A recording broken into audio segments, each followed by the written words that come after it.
Welcome to the LSA training video, How to Navigate HDX 2.0 Account Management.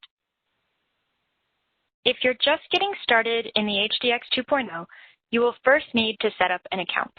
To create an account, navigate to HDX2.info and click on Create an Account.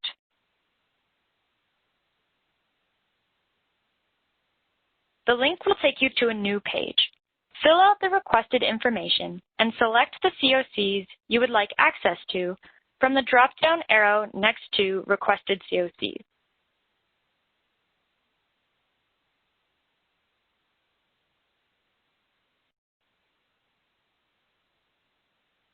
The CoC primary contact will need to grant you access to the CoC before you will be able to review or edit any LSA data. If you are the CoC primary contact, we will explain how to grant access later in this video. Once you have registered